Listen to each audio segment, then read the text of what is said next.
أعوذ بالله من الشيطان الرجيم. بسم الله الرحمن الرحيم.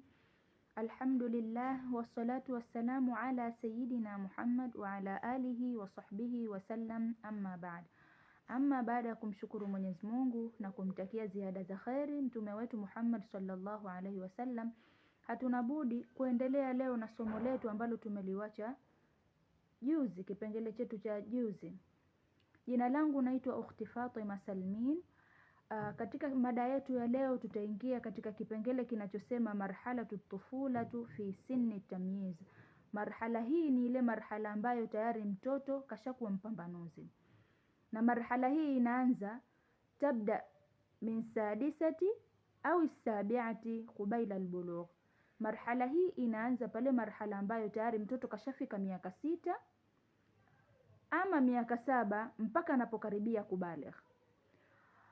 Wa qawluhu ta'ala, na vile vile kumekuja aya Mwenyezi Mungu mtukufu ambayo inayosema baada a'udhu billahi minash shaitani rajim, bismillahir rahmanir rahim, ya ayyuhalladhina amanu, enyi mlioamini, liyasta'dhinukumul ladhina malakat aymanukum, wakutakeni idhni wale ambao mumwamiliki mikononi mwenu. Tunakusudia hapa watumwa, wakutakeni idhni pale wanapoingia tu ndani kwenu, basi wagonge hodi. Walladhina lam yablughul hulum, na wale ambao waliokuwa hawajafikia umri wa baligh. Hapa tunakusudia watoto ambao hawajafikia umri wa baligh, basi pia wanatakikana kukutakeni idhni. Minkum 3 marrat, kwanu nyinyi wanatakiwa katika nyakati 3. Tunamaanisha hii 3 marrat ni ile wakati wa asubuhi baada salati subhi, basi mtoto anatakikana agonge hodi, ama kabla salati subhi, lakini mtoto anatakiwa agonge hodi ndipo aingie katika vyumba vya wazazi wake. Na vile vile wakati wa adhuhuri, tunakusudia pale wakati wa kailula baada salati dhuhri, watu hupumzika majumbani, basi mtoto anapoingia ndani kwao anatakikana kugonga hodi. Na wakati mwingine uliokusudiwa hapa katika aya ni ule wakati ambao baada salati al-isha. Kwa hiyo baada swala isha mtoto atatakikana agonge hodi ndipo aingie kwa wazazi wake.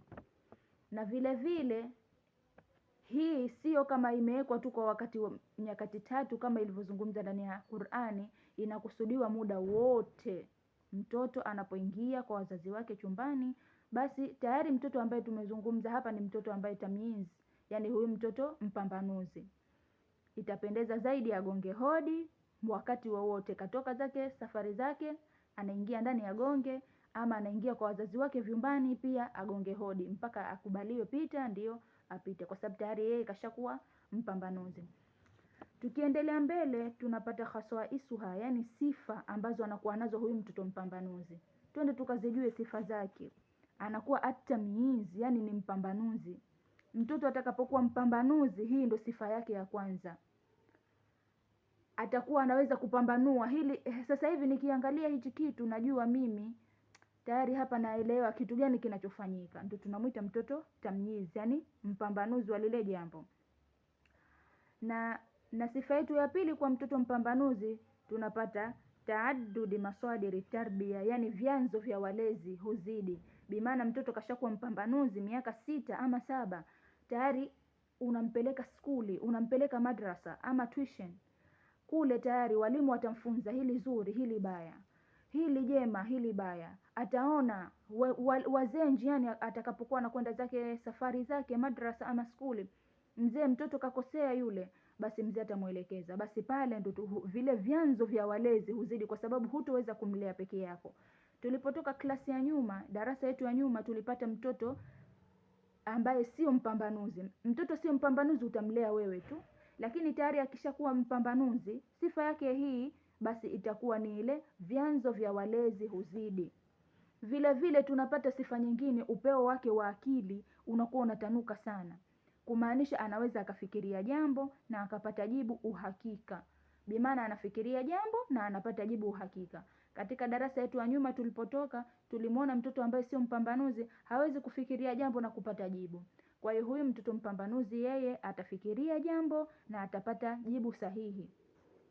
Almushkilat, tukaangalia matatizo ambayo yanawakuta katika hatua hii.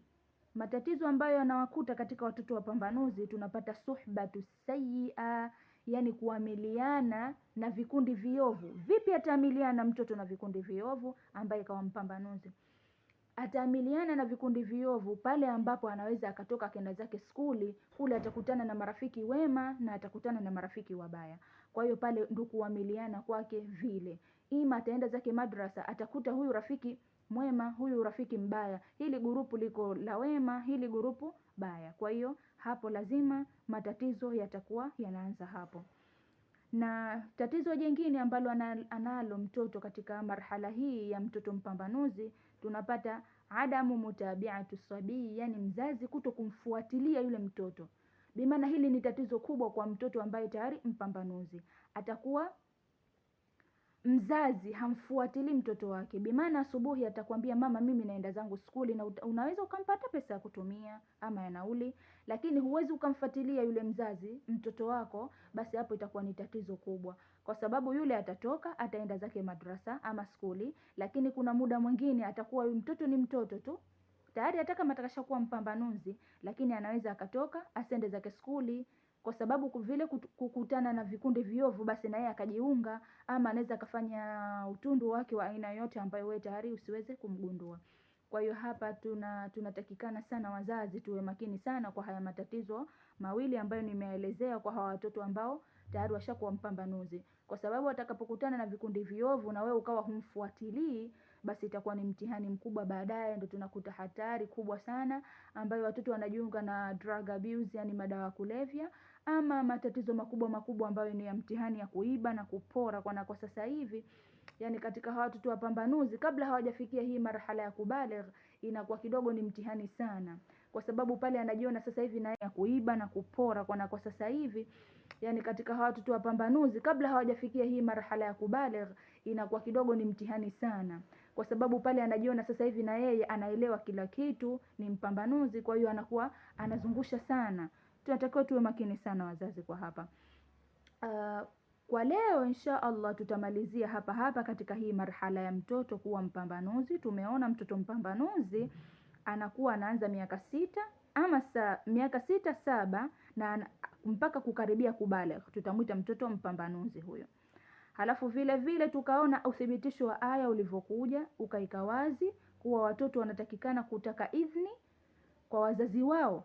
Sio watoto, hata wale mlioamiliki, tunamaanisha hapa watumwa, watake idhni kwa watoto, kwa wazazi wao wanapoingia ndani. Na vile tukaona sifa ambazo anakuwa nazo mtoto mpambanuzi. Anakuwa ndio ule utamizi wenyewe, ule upambanuzi wenyewe kujua, ndo sifa yake ya kwanza.